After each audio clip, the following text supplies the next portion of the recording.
Okay, let's dive right in. We're turning our attention today to chapter 8 of the book of Job. Chapter 8, yeah, and there's a specific voice we hear there. Right, one of Job's friends. That's Bildad the Shuhite. He's one of the friends who came, supposedly to comfort Job. Supposedly being the key word there, maybe, because his opening isn't exactly gentle. Not at all. He basically jumps right in and dismisses what Job's been saying, calls his words a blustering wind.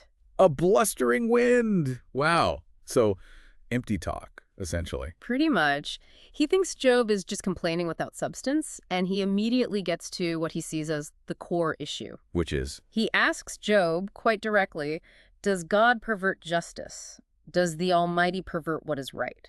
Ah, okay. So Bildad hears Job's pain, hears his questions, and thinks Job is accusing God of being unjust. Exactly. That's the lens he's using. For Bildad, it seems God's justice is the absolute, unshakable foundation. And if God is just, then suffering must fit into that somehow. Right. And for Bildad, the somehow is, well, sin. He's very clear about it. How clear? He even brings up Job's children, who died tragically. He says, when your children sinned against him, he gave them over to the penalty of their sin. Oof. That's incredibly harsh. Applying it directly to Job's loss like that. It is. It lays out his worldview very starkly. Suffering is the consequence God delivers for sin. No ambiguity there. A very rigid cause and effect system. It is. You see this a lot in sort of traditional wisdom thinking. The righteous do well, the wicked suffer.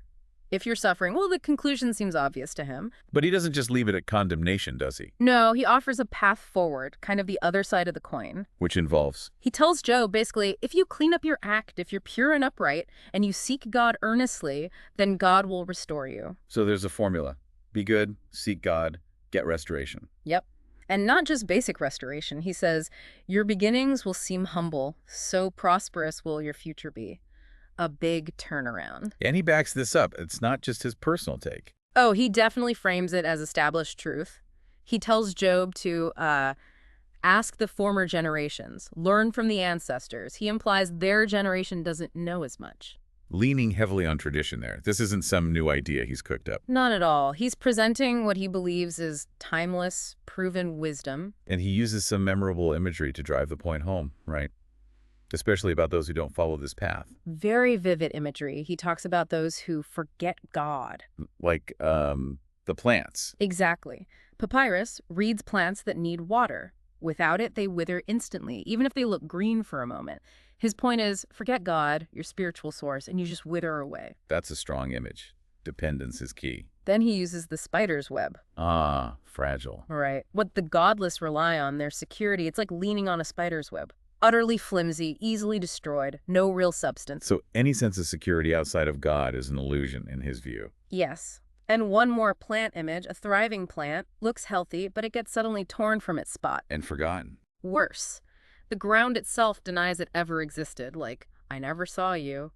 It emphasizes total erasure regardless of how good things seemed for a while. Wow. So a life apart from God is rootless, fragile, and ultimately amounts to nothing in this perspective. But then he contrasts that sharply with the fate of the blameless. He reassures Job, saying, surely God does not reject a blameless man. So there's the potential upside again. If you're truly upright. God supports you. He won't strengthen evil people. And the promise for that person. Complete reversal. He will yet fill your mouth with laughter and your lips with shouts of joy. Laughter and joy.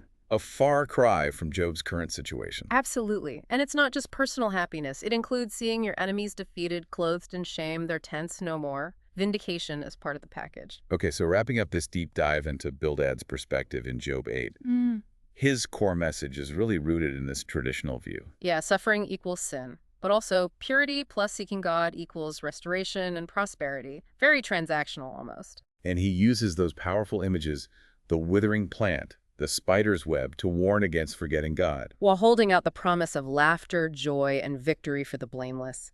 It's a coherent system he's presenting. Coherent, maybe, but certainly feels inflexible when faced with Job's kind of suffering. Definitely. It provides an explanation, but maybe not much comfort. Which brings us to a final thought for you to consider. If suffering is always a direct result of sin, as Bildad argues based on this ancient wisdom, what does that really imply about God's justice? And maybe more importantly, How would that perspective feel if you were the one in profound distress, unable to pinpoint a specific sin that warrants it? Something to think about.